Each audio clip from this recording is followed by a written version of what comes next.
Hello everybody, it's Ocelot, and in today's video we're going to be going over 4 overpowered strength arcane builds using the same stats, just different weapons and different talismans.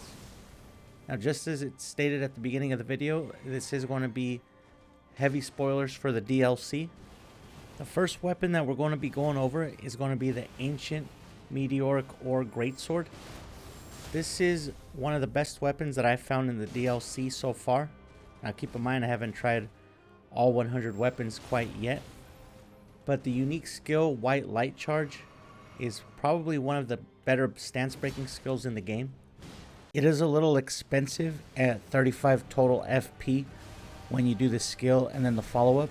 But if you do connect with both parts, you can deal a total of 24 stance damage, which might not sound that much for a colossal sword, but you're dashing into your enemy from far away, and this is basically instant 24 stance damage instead of having to charge up your attack. Another benefit to this weapon is that the moveset consists of plenty of thrusting attacks, which means yes, you're going to be doing pierce damage, which of course is one of the better damage types in the game. This means that if you're attacking while the enemy is in an attacking animation, you're going to be getting an extra 30% bonus damage. Plus, if you're using the Spear Talisman, which we will be, you'll be getting an extra 15% damage on top of that. Next, we'll go over the stats one time before the DLC boss spoilers. Then after each boss fight, we'll go over the equipment. So this is going to be a level 150 build. We have 50 Vigor, 13 Mind, 23 Endurance, 55 Strength, 11 Dexterity, Base Intelligence, 25 Faith, 45 Arcane. We have Golden Vow and Flame Grant Me Strength as our buffs. However, if you can, I recommend you use Blood Bowl Aromatic. As you see in all the fights, we're going to be at Shadow Tree Blessing 13, and we'll still be doing insane damage. For starting class on these characters, I recommend you use the Hero. You can use also the Prophet for min-maxing. For equipment on this build, we'll have the Ancient Meteoric Ore Greatsword at plus 10. We'll be using the Dragon Communion Seal, mainly for buffs. However, as you see, you have 306 incant scaling, so you can use incantations if you'd like. For the armor, the Horned Warrior Helm is going to give us plus 5 to strength. And then for the rest of the armor set will be the Rakshasa set for plus 2% damage per piece.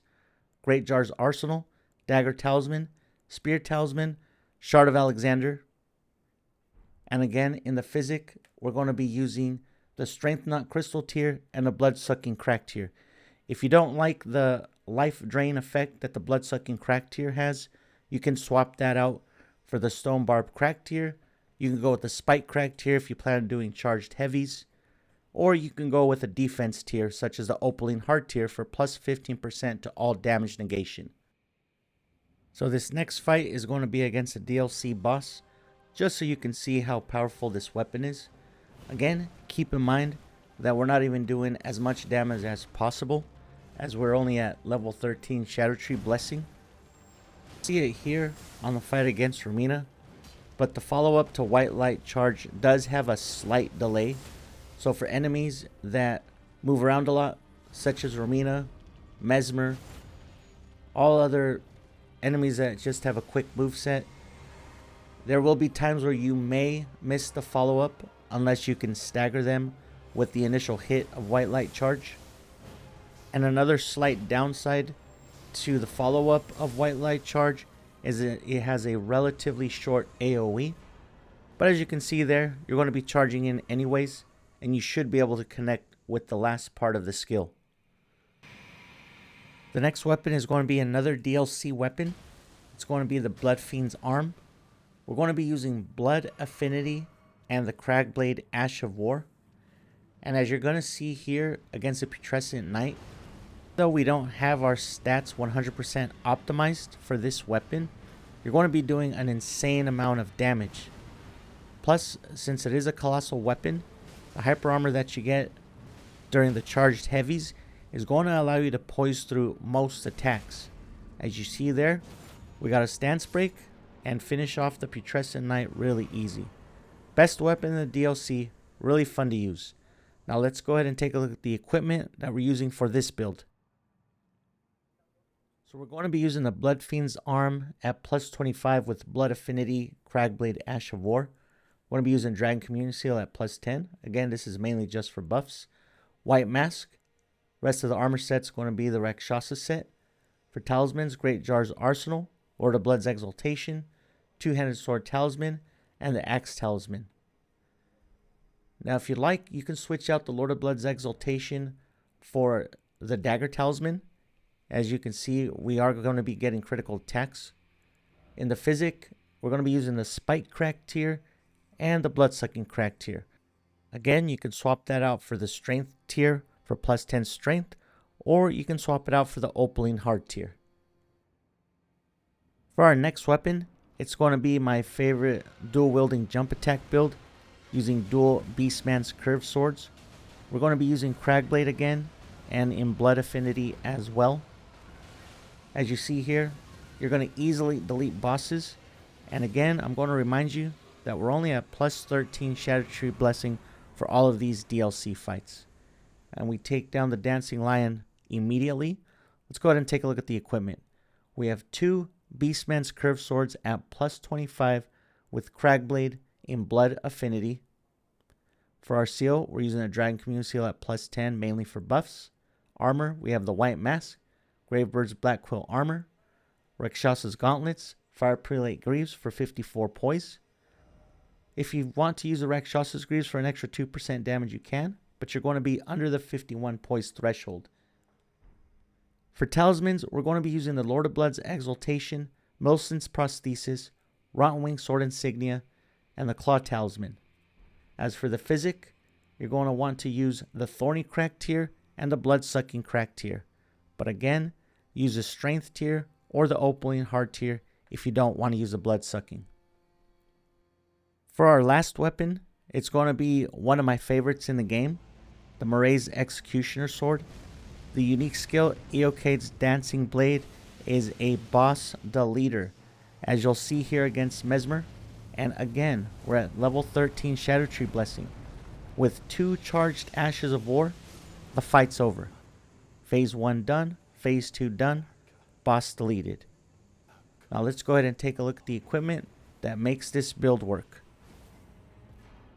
You're going to want a Mraize's Executioner Sword at plus 10. And again, we'll be using the Dragon Community Seal at plus 10.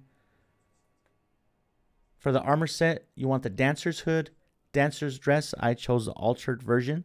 You can go with the regular unaltered if you'd like for slightly more poise. We have the Fire Prelate Gauntlets and the Fire Prelate Greaves. I chose those mainly for fashion, but if you want more damage, you can always go with the Rakshasa Gauntlets and the Rakshasa Greaves for an extra 4% damage. For talismans, Godfrey Icon, Millicent's Prosthesis, the plus 5 dexterity is going to give us the dexterity we need to wield the weapon. You're also going to want the Rotten Wing Sword Insignia and the Shard of Alexander. In the Physic, it's going to be similar as the last setup. We're going to have the Thorny Crack tier and the Blood-Sucking Crack tier. But as usual, swap out the Blood-Sucking Crack tier for the Strength tier or the Opaline Heart tier. Now, I'd like to go over the buff routine that I used for the non-bleed weapons. I'm going to equip the Madding Hand, which is going to give you plus 7% damage for 30 seconds when Madness is procced. You're also going to want to equip the Black Dumpling. This is going to give you plus 10% to all damage for 60 seconds when the Madness is procced. And then for the Talisman, you're going to want to swap in the Aged One's Exaltation, which is going to give you plus 20% to all damage for the next 30 seconds. You're going to throw down a Frenzy Flame Stone. You're going to cast Golden Vow. When your meter is about 3/4, you're going to drink your Flask of Wondrous Physic. You're going to wait for Madness to proc. Unequip the Madding Hand.